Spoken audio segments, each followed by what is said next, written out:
So, how have you been doing today, Tiago? Today is better. Today has just been a work day, so just getting everything done, ready to graduate. Mm-hmm. Yeah. And you've been doing all right at that?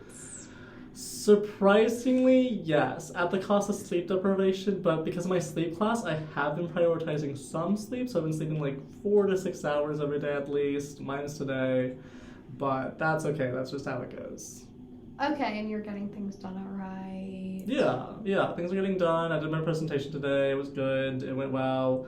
I did tear up because I was thinking about like the French department and how great they are and everything, and how I turned in a lot of assignments late and they let me do that. So I was very grateful to them. Okay, it sounds like you have a good relationship with the French So, yeah. department. I think they're definitely the best department on campus because like the psychology department isn't a given as much. Okay. So yeah. Okay, fair enough. You had a good experience with the French department. Are you Mhm. sad about leaving them? If I think about it too much and I'm honest with myself, then yeah, I would say so. I mean, I haven't thought about it too much just because it's like the assignments and everything, but I think doing the senior capstone and everything and thinking about going to the award ceremony on Thursday, I think I'll probably be sad when I go to that. Okay. So yeah. What part is the most sad for you? I think I don't think I'm good at endings, and I think having to leave everything behind and just go back to Phoenix is, I suppose, just terrifying and dreadful and doesn't exactly aspire hope just because I think I'm, leaving everything that I've sort of created and become accustomed to within 4 years Mm-hmm. just to go back to live with my parents in Phoenix. What have you created in the last 4 years? I think just it's also the environment itself of just being able to be on campus and like see my friends very easily.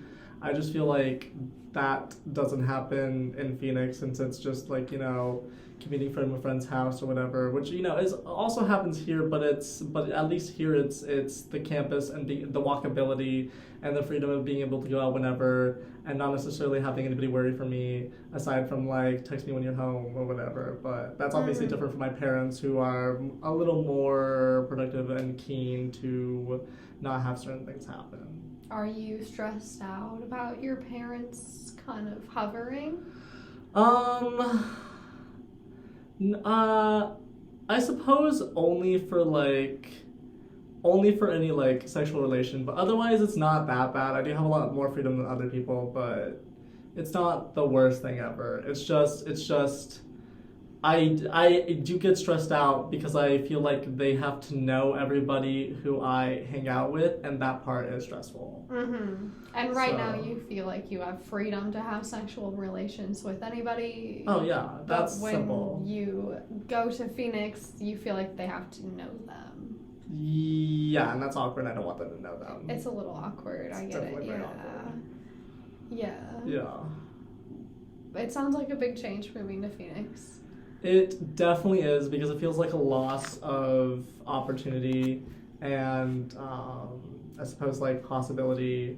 And then also, I mean, I'll at least try to get my driver's license so that way I have a bit more independence, but it still doesn't stop them having to know people and also that it's their house and their space and everything, and that feels like a bit of a challenge.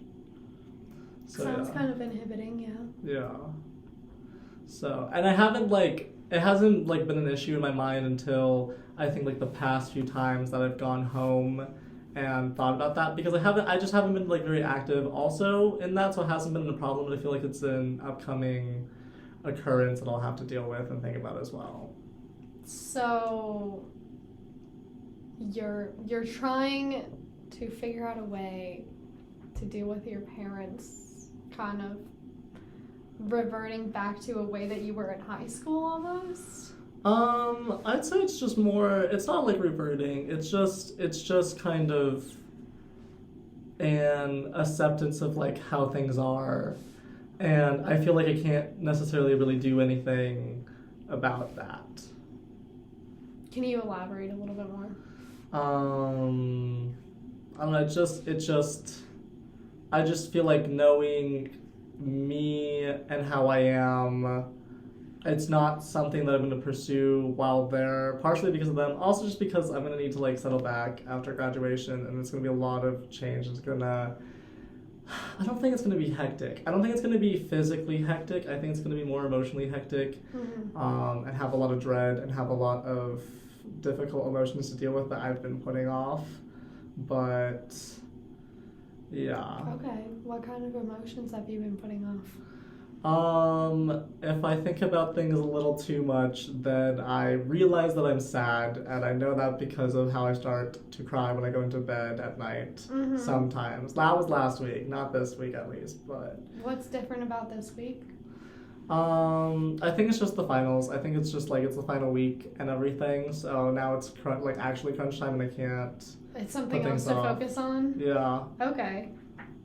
Do you think you're going to be sad after graduation?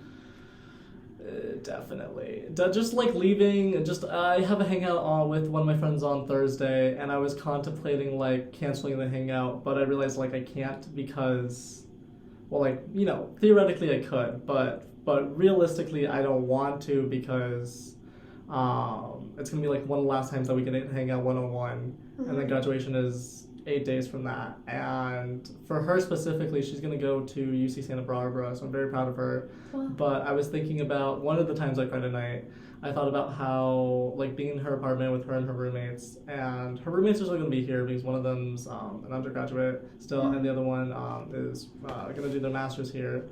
But I said, I said that I was happy for her but sad for me when I was contemplating like being in the apartment in the situation, and that was when I realized that I was sad. That's when I registered that I was sad. So yeah. How sad? Like 1 to 10. 1 to 10, like I think I've been very neutral emotionally, but like, I guess in the moment, a 7 or an 8. So like pretty sad, like easy to deal with because I'm also like proud of her and everything. But in comparison for me, just being back in Phoenix and her continuing to do something, which is not something like I want to do right now anyways. It's not necessarily a comparison thing, but it's just a difference of location. I suppose we're both leaving, but it's different process. Maybe it is comparison, I suppose, but yeah. But then my friends are still going to be here, but it's going to feel different since I'm not going to be physically present. How important is the like physical distance to you? I mean, pretty important just because of how being able to just have hangouts whenever. Just being able to text and be like, "Ready? You want to meet up in 15 minutes?" Where that's not possible now. It takes a lot more planning. So yeah. Okay. What are some ways that you can hang out with your friends that are not physical, like in person? I mean, calls work, texting works, Zoom works. It's just I feel like it's a bit different. I think the flow changes, especially for having to wait for one person speaker to like chill out so that someone else can talk and everything. What do you think is the most similar? I think that depends. I think certain people are better texters, and I think I can enjoy just being in the zone with texting them. I think other people definitely need something more stimulating, like a call, just being able to talk, or people really enjoy video and everything.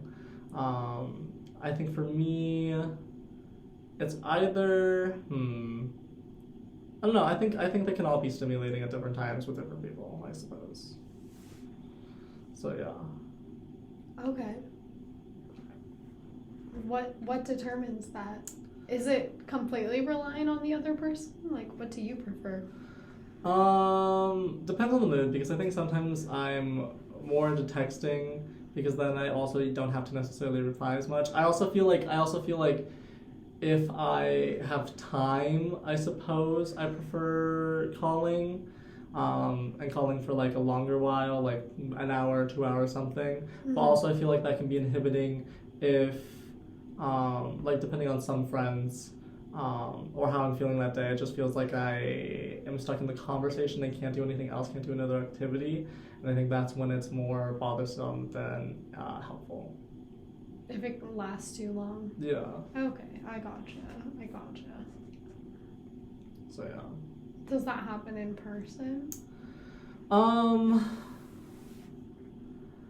don't think so. At least not as often. So probably not. No. Okay. So it sounds like you maybe want to incorporate before you leave, like some sort of action plan to kind of figure out how you're going to continue your friendships before you leave. I mean, it's not something I've explicitly thought about, but it probably would be helpful to do so. But I mean, I feel like there's no guarantee that they would even work and go through when people get busy and everything. But it could be reassuring. Are you a little bit like insecure that it's not going to work out? Is that part of the anxiety? I